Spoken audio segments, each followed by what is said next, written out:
Bem-vindos a mais um episódio de E aí, professor? Oi, Walter. Bom dia. Como você vai? Igual a ontem e a anteontem. Na verdade, muito bem. Que bom.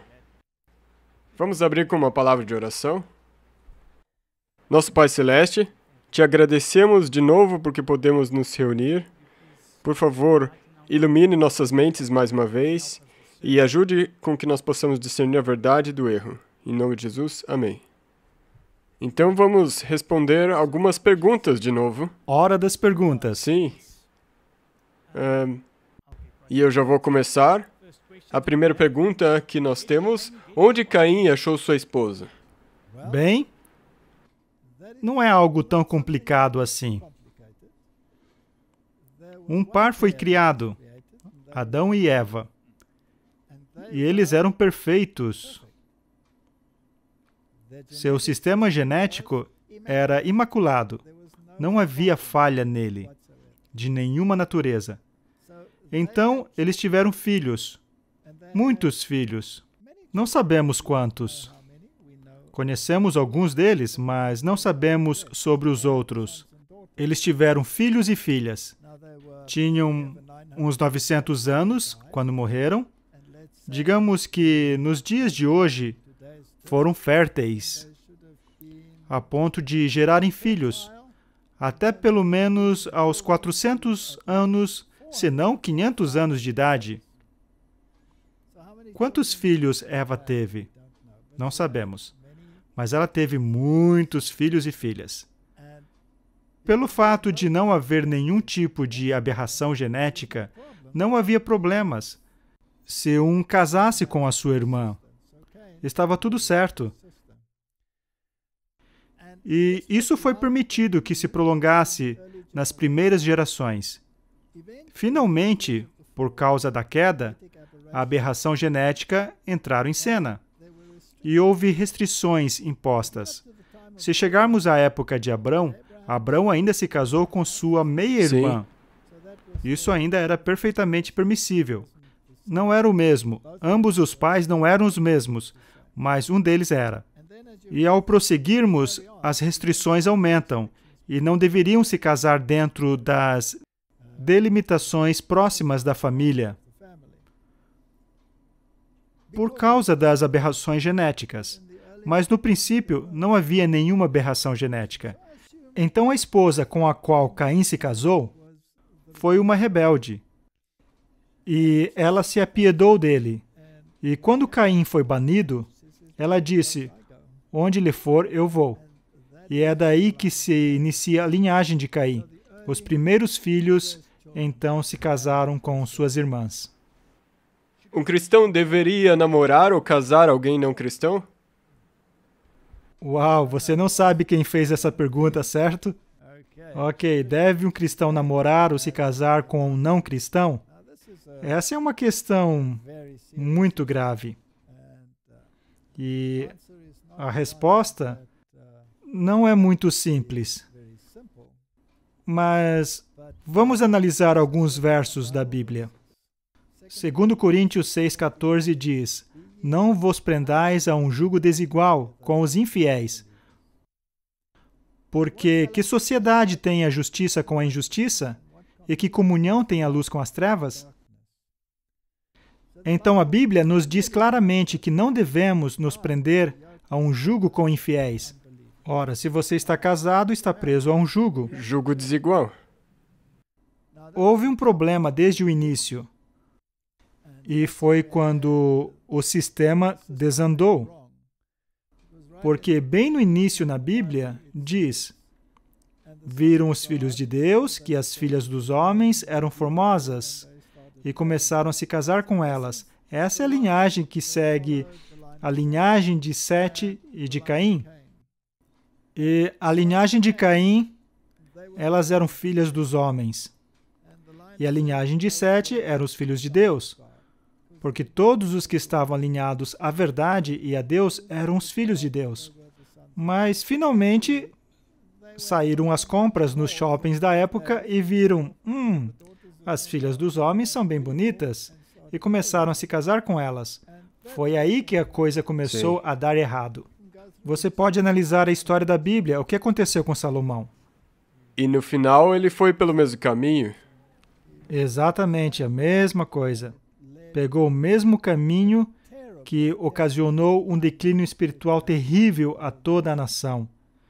Então, nunca é uma boa ideia se prender a um jugo desigual. Sabemos que isso acontece, mas biblicamente não é recomendado. De fato, se pegarmos o texto de maneira literal, então é proibido. Sim. Mas nós fazemos muitas coisas nesse mundo que são proibidas. E os homens estão sujeitos à fraqueza da carne. E eu suponho que a mulher no poço, que tinha 5 homens, e aquele com quem vivia não era seu marido, também não estava fazendo a vontade de Deus, mas Deus teve compaixão dela. Então, se você ler a Bíblia, é estritamente proibido. Se ler o espírito de profecia, é estritamente proibido. Mas acontece.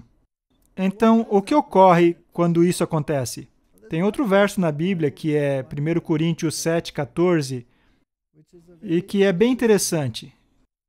Diz, porque o marido descrente é santificado pela mulher.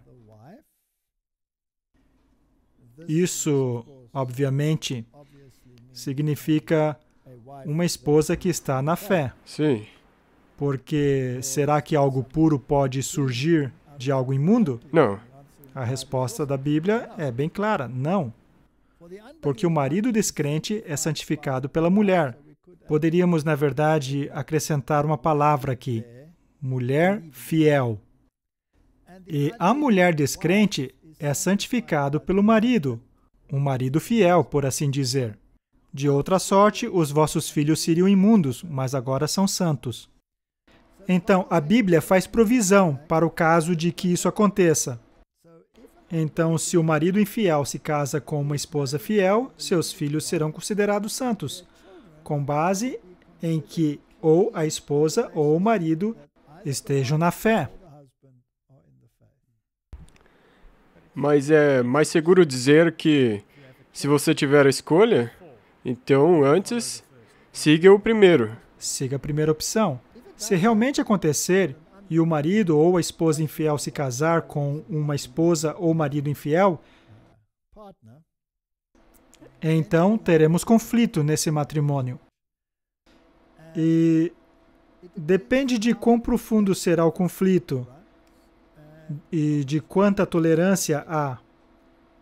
Então, nesse caso, permanece-se casado e ora. E pelo exemplo de que a pessoa fiel ou o marido fiel dá no lar, tenta conquistar o outro.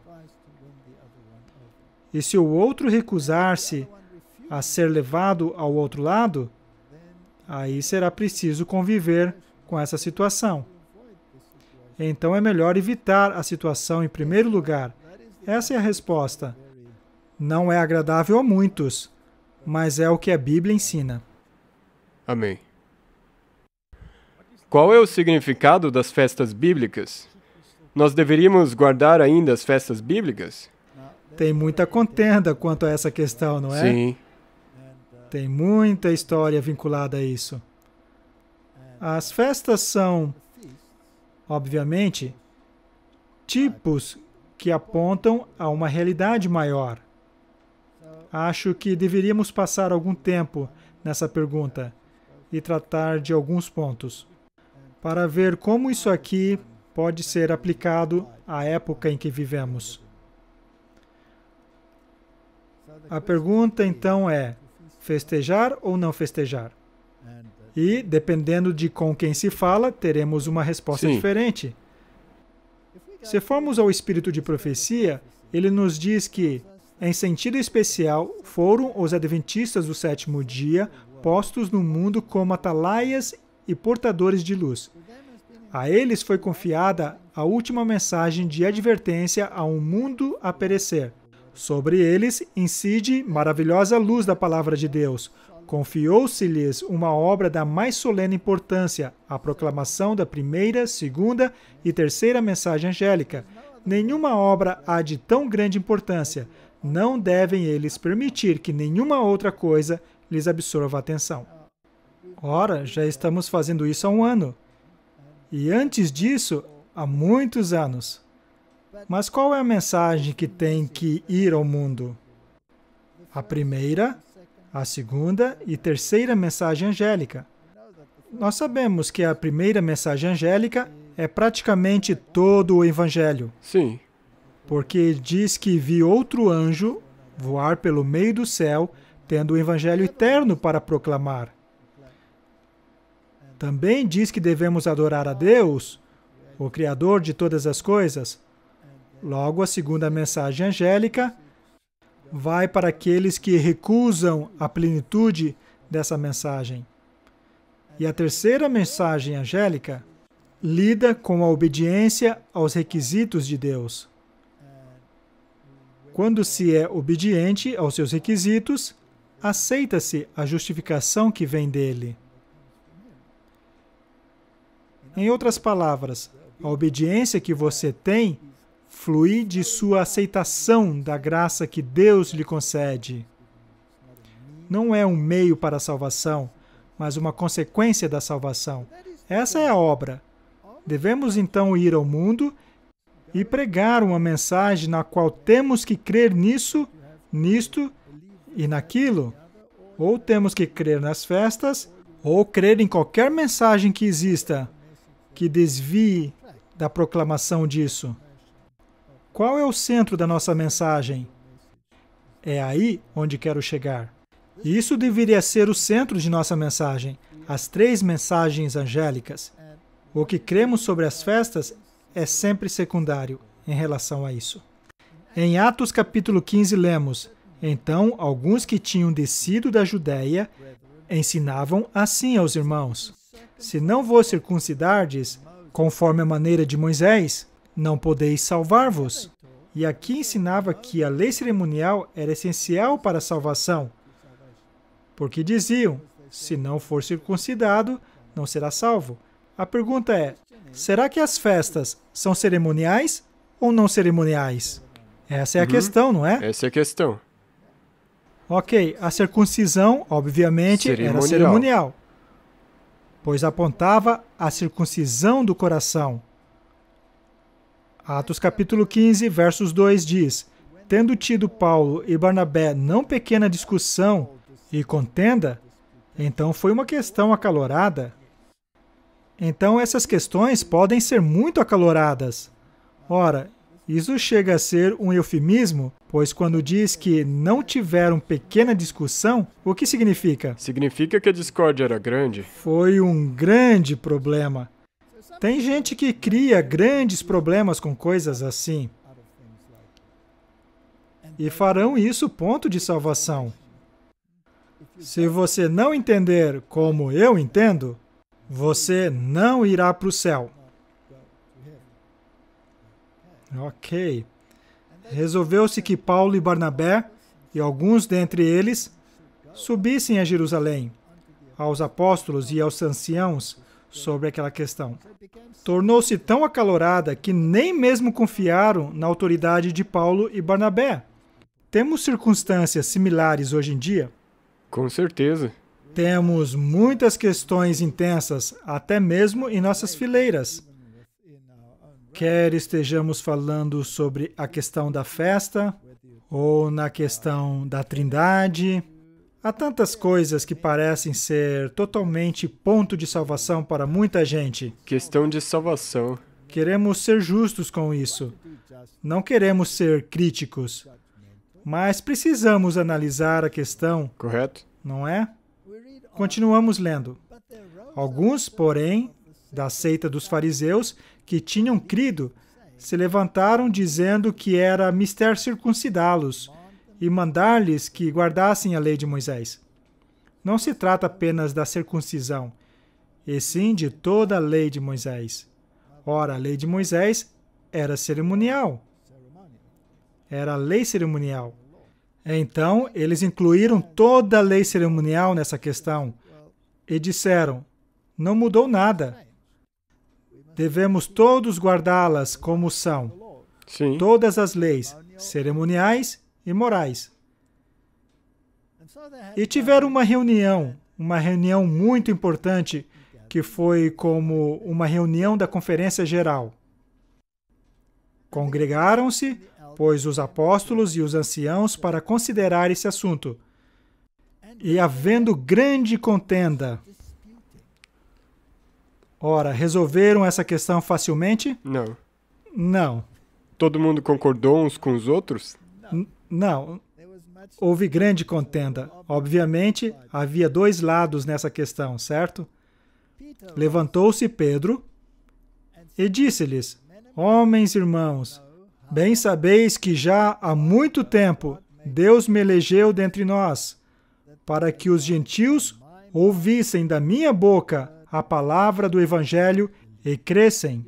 Ele estava se referindo a Cornélio, ao fato de ter visto o lençol descendo cheio de animais impuros, e os judeus consideravam os gentios impuros, e ele estava ordenando enfaticamente não chamar de impuro o que Deus declarou puro.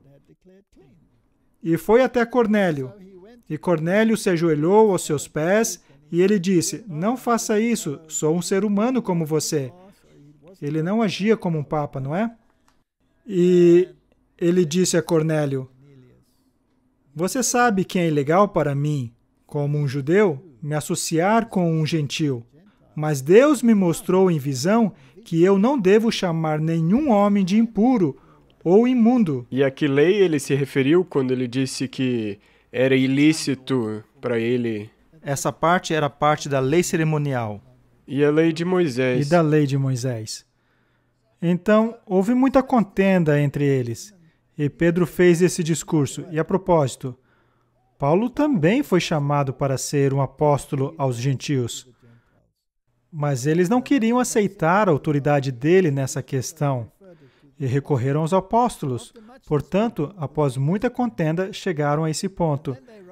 Então escreveram cartas sobre isso. Os apóstolos e os anciãos e os irmãos, aos irmãos entre os gentios que estão em Antioquia e Síria e Cilícia. Era assim que funcionava naquela época. A autoridade jaz no voto de toda a Assembleia. Então, quem voltou? Os apóstolos, e os anciãos e os irmãos, que se reuniram e enviaram saudações aos irmãos entre os gentios que estavam em Antioquia, e Síria e Cilícia. Então houve uma conferência e os irmãos, como uma unidade, decidiram. É claro que, se sua tradução for nova, não coloca uma vírgula e diz que os apóstolos, anciãos, e deixaram de fora os irmãos, e só dizem que eles escreveram aos irmãos. Aí temos uma hierarquia, mas na Igreja de Deus todos são iguais. Porquanto ouvimos que alguns que saíram entre nós vos perturbaram com palavras e transtornaram as vossas almas, dizendo que deveis circuncidar-vos e guardar a lei.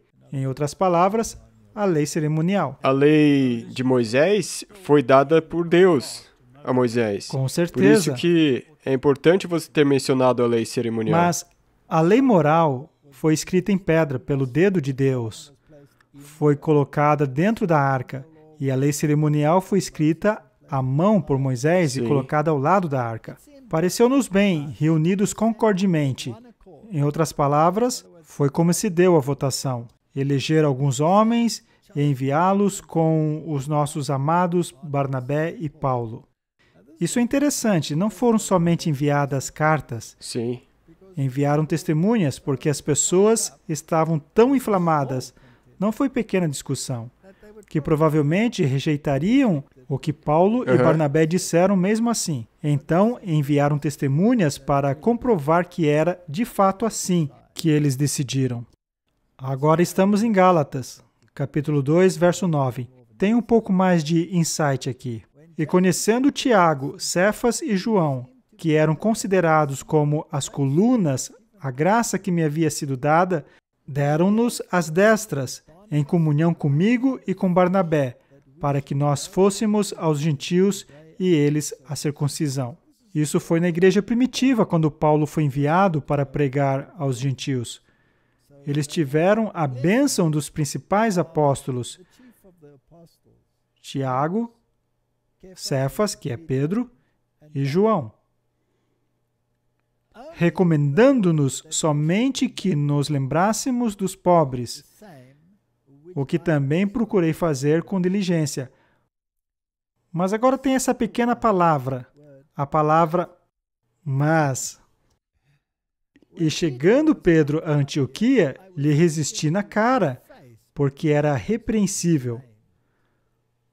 Porque antes que alguns tivessem chegado da parte de Tiago, comia com os gentios, mas depois que chegaram, se foi retirando e se apartou deles, temendo os que eram da circuncisão.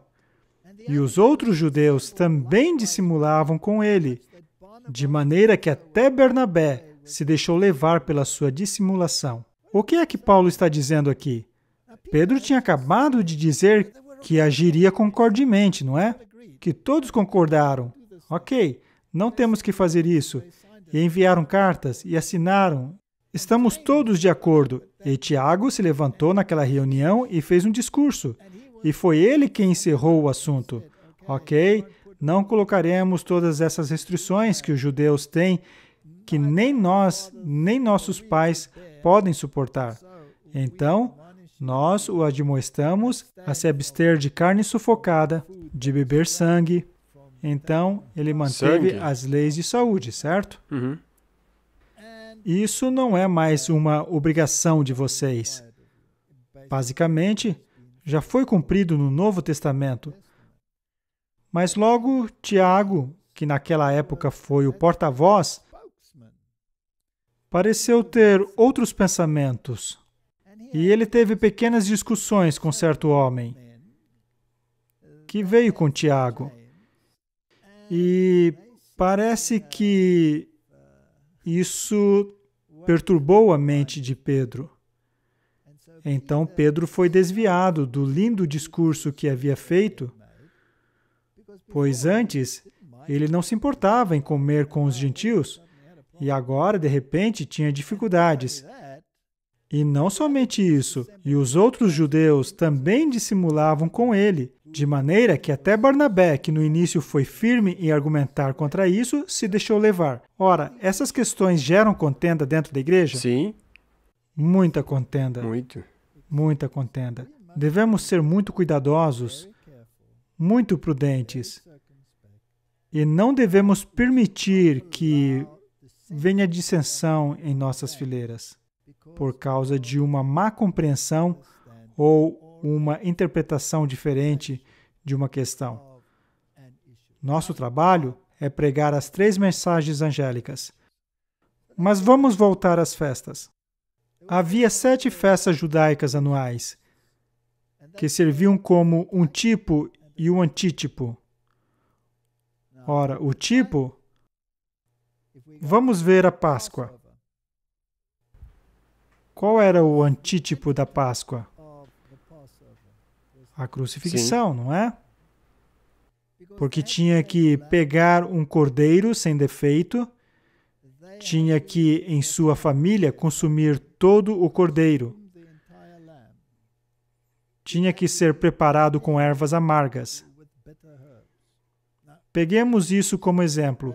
Em primeiro lugar, não havia sangue nesse animal, pois o sangue havia sido completamente removido. Porque o sangue era proibido. Eles eram tão estritos a ponto de lavarem com água salgada. Era um produto extremamente suave. Logo, preparava-se com ervas amargas. Não era algo, digamos, apetitoso. Não foi que não nem era um churrasco. Churrasco bom ou um espeto. Não era algo apetitoso. Provavelmente, era um cordeiro pequeno. E toda a família incluía toda a família estendida. E se não houvesse muitos, poderia receber outros na celebração. Cada um recebia um pedaço que tinha que ser consumido. A tipologia é muito interessante. Se alguém quer internalizar Cristo, ou seja, o caráter de Cristo, quanto dele queremos internalizar? Tudo. Tudo. Esse era o simbolismo. Mas pelo fato de um homem não poder consumi-lo por completo, era dividido por todo o clã, por toda a família. E era uma porção amarga.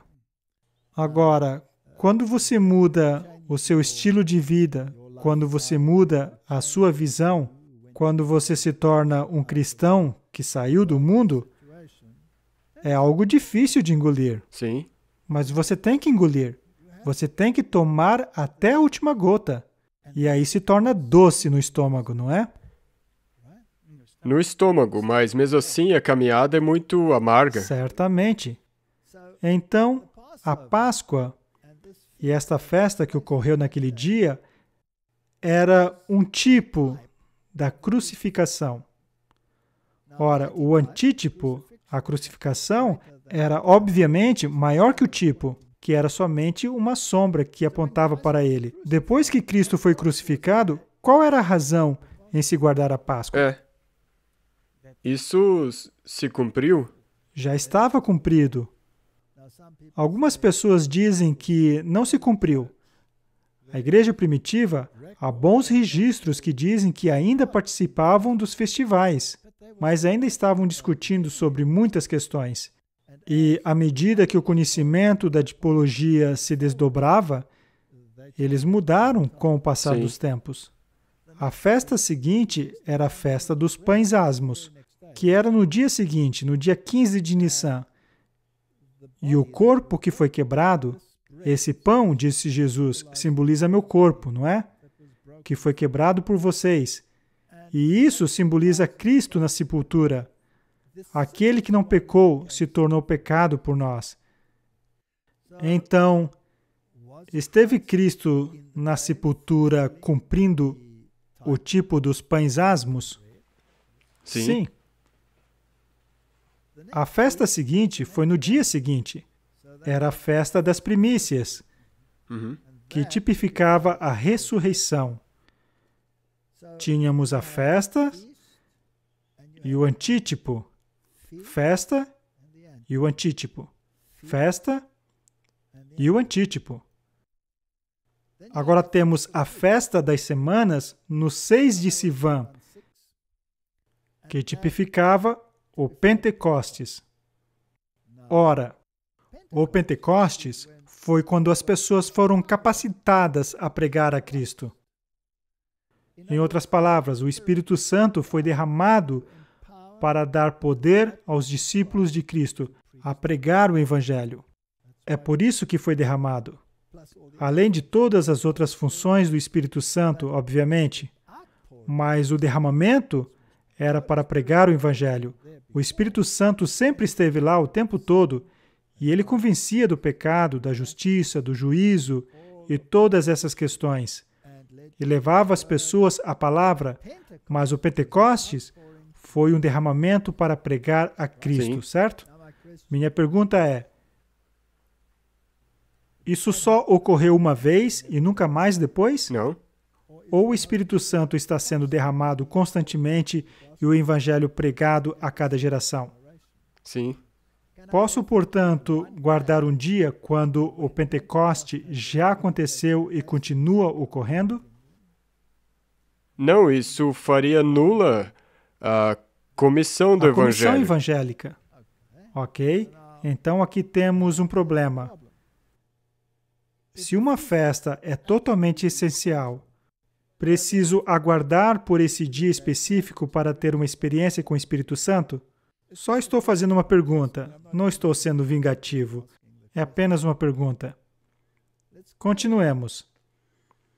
Logo, tivemos a festa das trombetas. Essa anunciava o juízo. É para isso que havia as trombetas. Caía no 1º de Tisrei. Ela anunciou o movimento do segundo advento. Ela já aconteceu? Sim. Sim. Logo tem o dia da expiação, um dos dias mais importantes do calendário. Isso prefigurava o juízo pré-advento.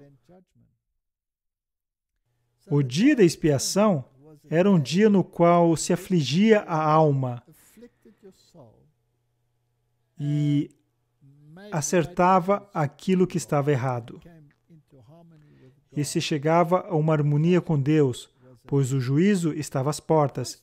E Cristo já anunciou que o juízo havia chegado quando veio à Terra. Sim. Finalmente temos a festa dos tabernáculos, que significa ir para casa, ou o segundo advento. Em tese, podemos dizer que a festa dos tabernáculos ainda não se cumpriu, pois ainda não fomos para casa.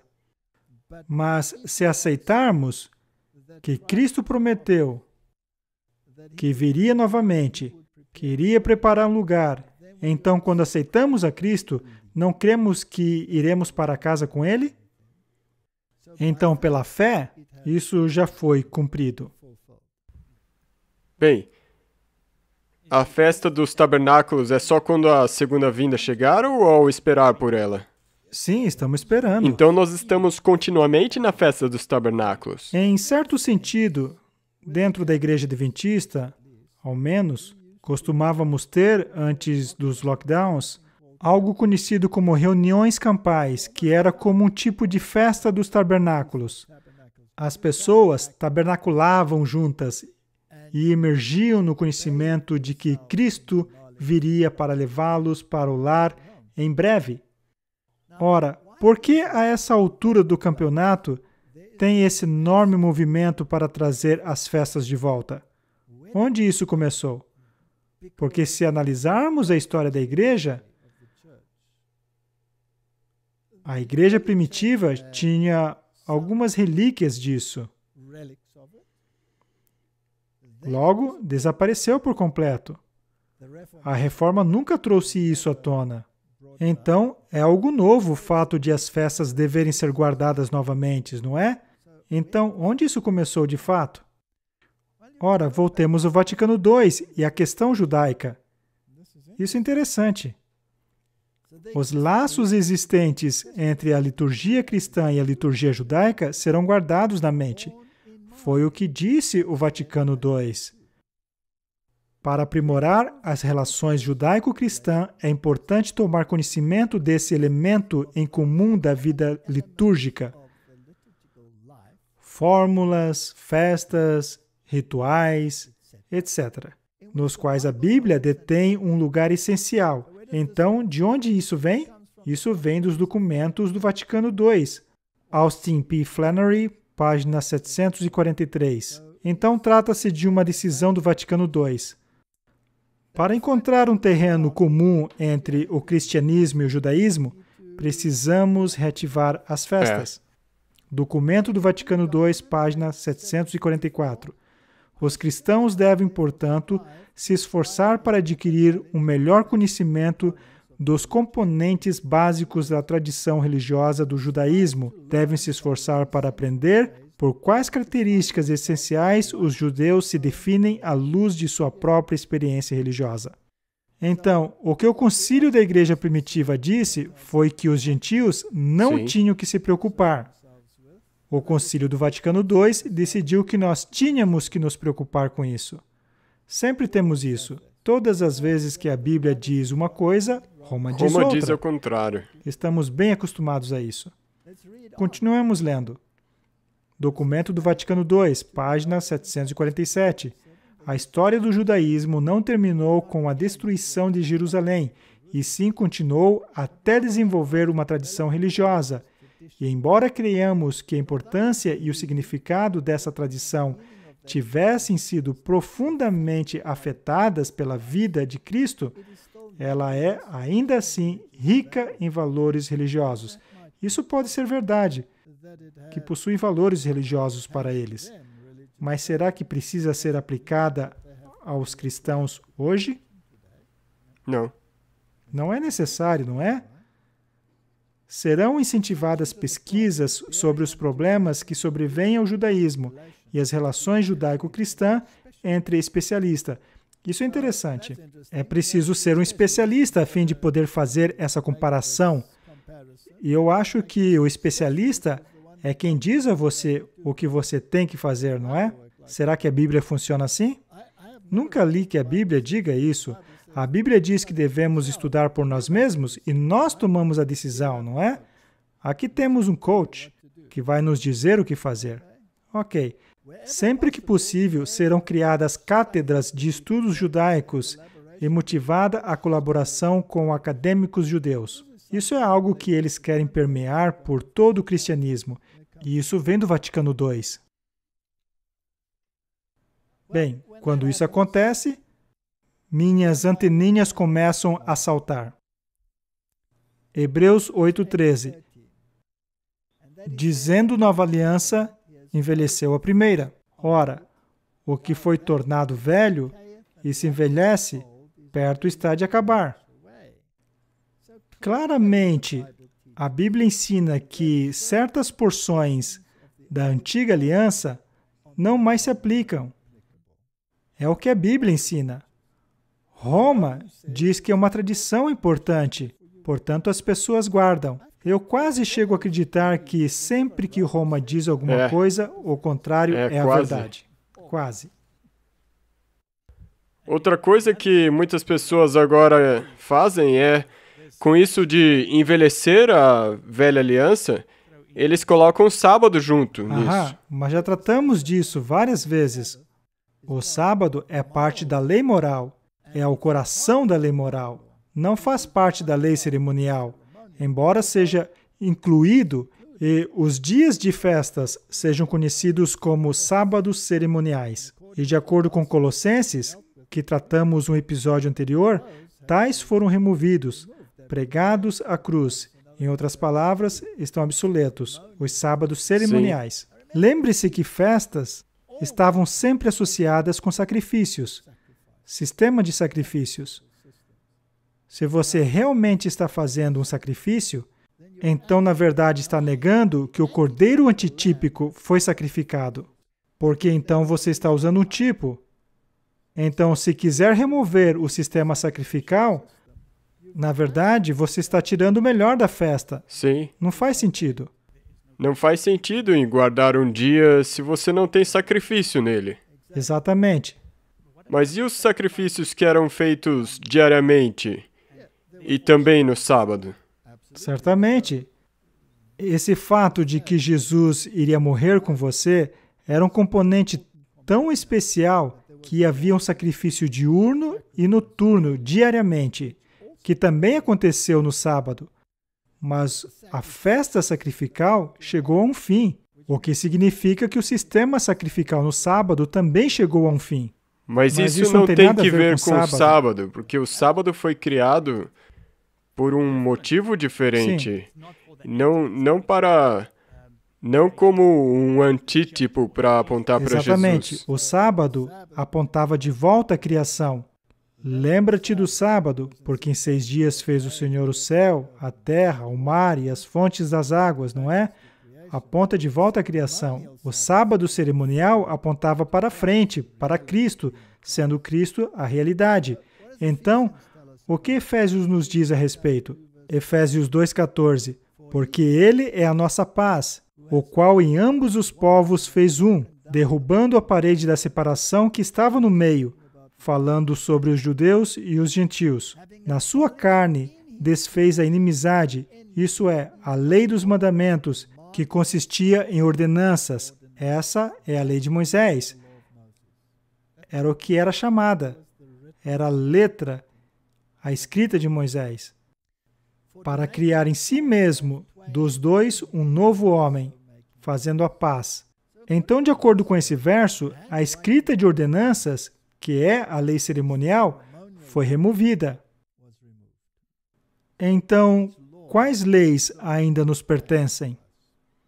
Número 1, a lei moral, escrita em pedra. Ninguém toca nela. Nada se acrescenta a ela. Não se remove nada dela. Ela permanece para sempre. Quem interpreta essa lei? Deus.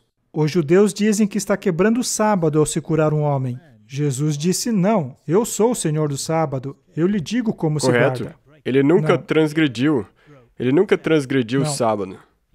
ele somente transgrediu o sábado de acordo com a Exatamente. visão que os judeus tinham. Ele é o Senhor do sábado. Ele nos dirá o significado do sábado. Isso não significa que, como muitas pessoas querem dar a entender, porque ele é o Senhor do sábado, então Isso pode mesmo. transgredi-lo. Não é assim. Não é assim. Não é esse o caráter de Deus. A lei é uma transcrição de seu caráter. E graças a Deus é uma transcrição do seu caráter. E pela cruz reconciliar ambos com Deus em um corpo, matando com ela as inimizades. A lei cerimonial foi colocada ao lado da arca como um testamento contra nós. A lei moral nos diz o que é o pecado. Sim. Então, quase se olhava no espelho, víamos que éramos pecadores. Mas a lei cerimonial de fato nos dizia: você é responsável pela morte do cordeiro. Isso é contra você. E Deus tomou isso sobre si e se tornou esse cordeiro antitípico e tomou minha culpa e meu pecado sobre si. E isso é algo totalmente impressionante. A lei cerimonial não podia fazer isso. Não. Somente Deus poderia. Por isso que Jesus teve que morrer. Sim, porque a lei cerimonial era chamada de sombra, porque a substância era Cristo. Mas guardar a lei moral pode te libertar. Ok, posso bater em você com minha sombra? Não. Não, mas posso com as minhas mãos, certo? Ok, então, é isso o que diz claramente a escritura de ordenança ou os mandamentos contidos nas ordenanças. Exatamente a mesma coisa, quer estejamos nos referindo a Colossenses ou Efésios, está falando sobre a lei cerimonial. Então, se vamos a Colossenses, diz, havendo riscado a cédula nas suas ordenanças, que é a mesma coisa, a lei cerimonial, que é contra nós, acabamos de explicar isso. Por que era contra nós? A qual de alguma maneira nos era contrária, e atirou do meio de nós, cravando-a na cruz, e despojando os principados e potestades, os expôs publicamente e deles triunfou em si mesmo. E logo esse verso, que sempre cria problemas. Portanto, ninguém vos julgue pelo comer, ou pelo beber, ou por causa dos dias de festa. O grego aqui é iordes, dia de festas ou festival, ou da lua nova, ou dos sábados, plural. Ora, todos esses dias de festa eram também sábados cerimoniais, e eles foram cravados na cruz, que são sombra das coisas futuras, mas o corpo é o de Cristo. Então, era uma sombra que apontava para Jesus Cristo. Portanto, ninguém vos julgue pelo comer. Outras versões dizem alimento. Não se trata da carne em si, pois se fosse, apareceria o termo carne. Então, a versão King James fala sobre o tecido animal como carne. E para comer temos alimento, pelo comer, ou pelo beber. Ora, será que o sábado continha algo sobre comer e beber? Não. Não, é um lembrete de onde viemos. Sim. Será que as leis cerimoniais continham comer e beber? Sim. Com certeza. Em outras palavras, ninguém vos julgue pelo comer ou pelo beber, ou por causa dos dias de festas, ou da lua nova, ou dos sábados, no plural. As luas novas também determinavam os dias de festa. Sim. Se tivermos uma tradução moderna, eles violam esse versículo e o transformam em dia de sábado com S maiúsculo, incluindo assim a lei moral. Correto. Então, as traduções modernas, baseadas no texto alexandrino, são, em minha opinião, nesse texto, extremamente diabólicas. São sombras das coisas futuras. São um tipo que aponta para o grande antítipo.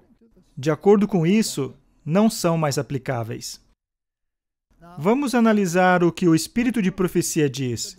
E no Desejado de Todas as Nações temos uma seção muito interessante. Diz ali, na página 462, o seguinte: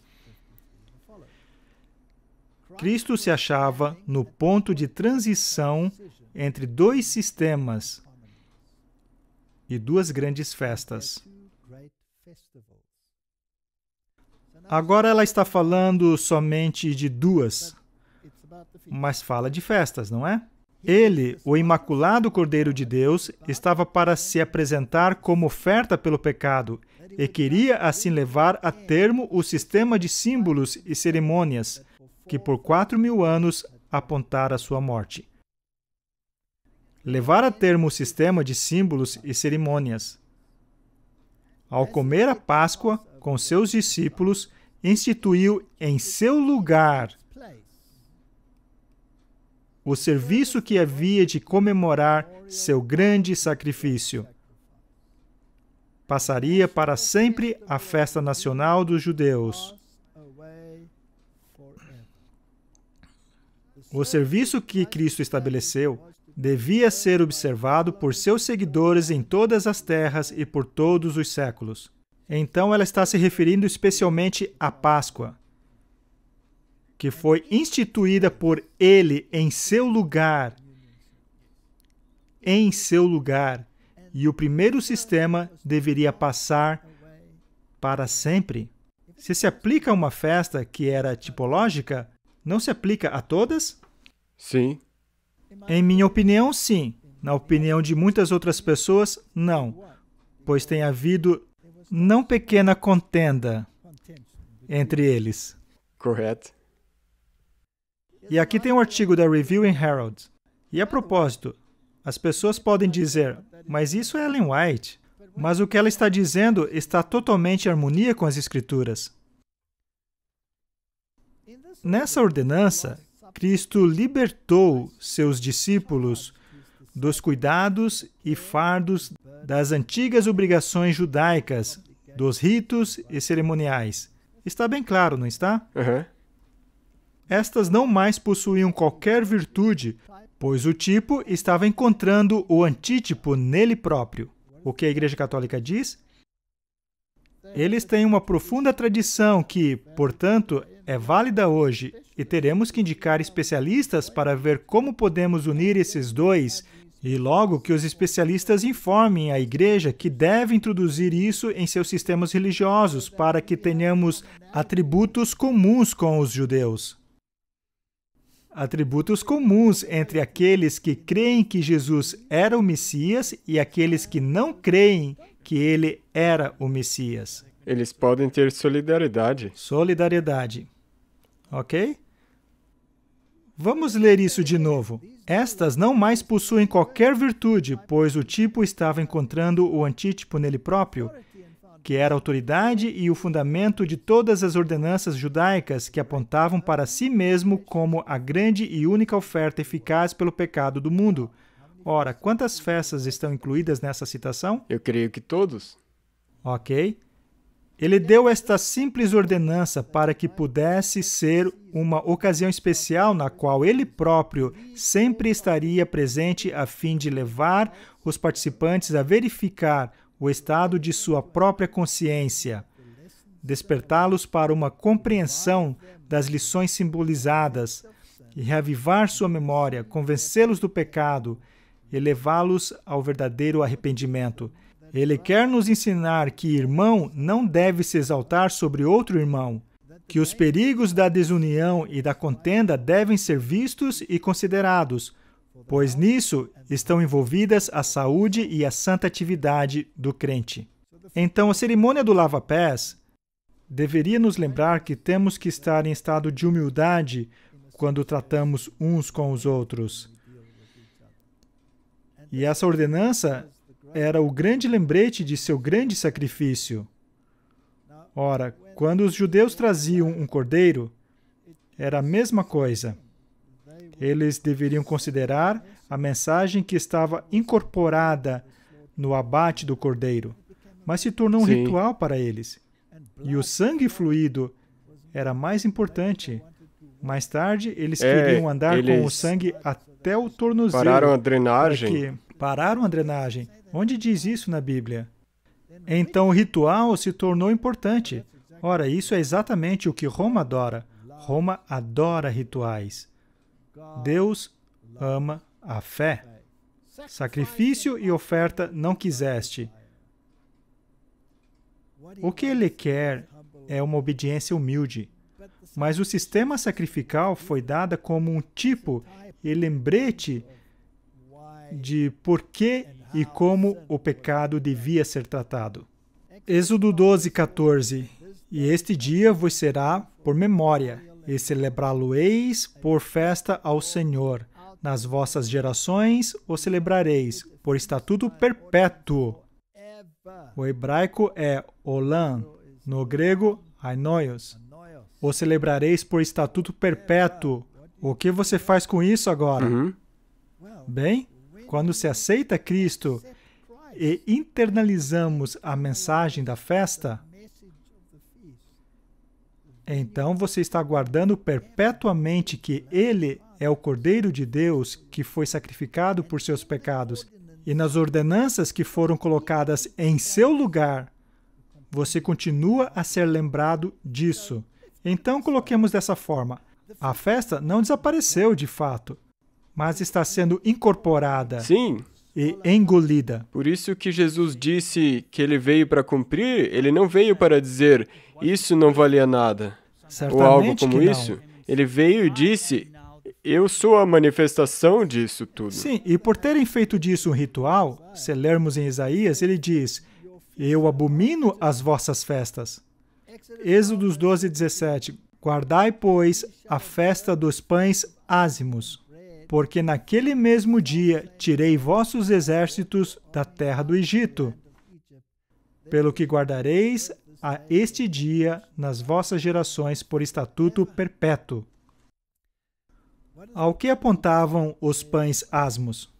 Também para a impecaminosidade de Jesus. Sim, ele disse, isto é meu corpo que por vós é dado, foi quebrado por vocês. Ora, quando participamos da Santa Ceia, não nos lembramos disso? Está incorporado, está sendo, usemos a palavra absorvido, naquilo em que tem sido colocado como substituição. Ora, quando Jesus disse, eis que a vossa casa vai ficar-vos deserta, isso significa vazia. E o sistema sacrificial foi tirado completamente, não é? E acabou por quase 2000 anos. Sim. Então, por 2000 anos, não tem havido sistema sacrificial. E agora eles querem ressuscitá-lo? Se o ressuscitarem, o que estão dizendo? Que Jesus não veio. Exatamente. Essa ordenança não fala tanto à capacidade intelectual do ser humano, mas a seu coração, falando sobre a Santa Ceia. Sua natureza moral e espiritual precisa dela. Se os discípulos de Cristo não precisam disso, ela não teria sido deixada como a última ordenança estabelecida por ele, em conexão com a última ceia.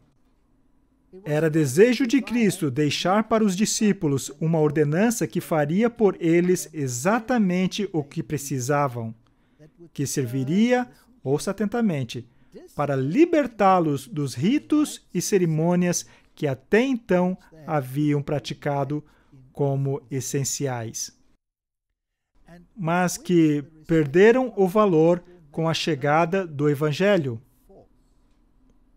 Continuar com esses ritos seria um insulto a Jeová. Será que está claro? Sim. Outra vez, as pessoas vão dizer, mas isso é Ellen White. Ora, mas está em harmonia com as Escrituras? Sim. Comer do corpo de Cristo e beber do seu sangue, não meramente na cerimônia da ceia, mas ao participarmos diariamente do pão da vida para satisfazer a fome da alma, seria receber sua palavra e fazer sua vontade. É por isso que a circuncisão foi transferida de uma circuncisão literal para uma circuncisão do coração. Precisava haver uma mudança de um ritual para uma compreensão e aceitação. Essa é a única oferta que é aceita por Deus. E é por isso que a igreja primitiva decidiu que não era mais necessário circuncidar. Nos faria bem termos uma festa de tabernáculos. Já falamos disso, não? Dissemos que ela não parece ter se cumprido. Vamos ler o que diz aqui. É bem interessante. Está na Review in Herald, de 17 de novembro de 1885. Uma comemoração jubilosa das bênçãos de Deus a nós como povo. Assim como os filhos de Israel comemoraram a libertação que Deus realizou por seus pais e sua preservação milagrosa durante suas jornadas do Egito até a terra prometida, também deve o povo de Deus, no presente tempo, agradecidamente recordar-se das diversas maneiras que Ele planejou para tirá-los do mundo, das trevas do erro para a preciosa luz da verdade. Devemos, com frequência. Então, temos uma festa ritual aqui que é repetida somente uma vez por ano? Não uma data específica ou tempo específico indicado pela lua ou qualquer coisa. Tem um tempo específico para a Santa Ceia? Não. Devemos, com frequência, trazer à lembrança a dependência de Deus daqueles que lideraram essa obra pela primeira vez. Devemos considerar com gratidão os antigos marcos no caminho e refrigerar nossa alma com lembranças da amorável bondade de nosso benevolente benfeitor. Também fomos chamados a sair do Egito. Também fomos chamados para tabernacular. E é isso o que fazemos quando nos reunimos e nos lembramos de como Deus graciosamente nos chamou de uma vida de pecado para uma vida de andar em harmonia com Ele. Somos de fato estrangeiros aqui e peregrinos rumo a uma pátria melhor. Nosso futuro lar é a Canaã celestial, onde beberemos do rio puro da água da vida, claro como cristal, que procedia do trono de Deus e do Cordeiro. Mas em nossa jornada até lá, que privilégio bendito é o nosso aceitar o convite de Cristo. Se alguém tem sede, venha a mim e beba. Regozijemo-nos na bondade de Deus e entoemos os louvores daquele que nos tirou das trevas para a sua maravilhosa luz. Em minha opinião, é isso o que restou das festas.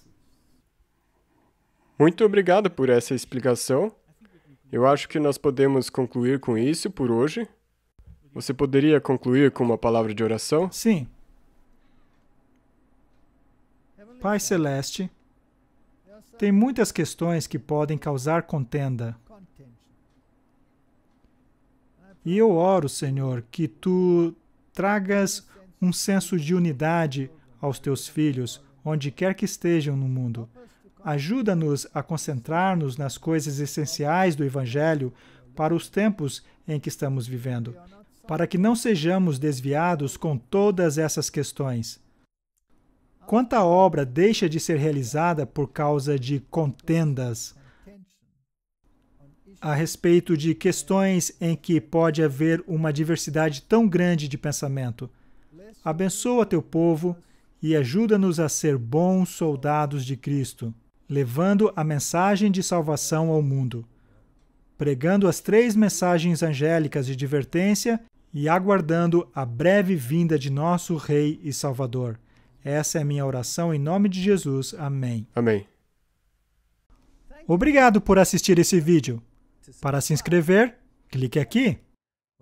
Clique no sininho abaixo para receber notificações. Para assistir o próximo vídeo, clique aqui.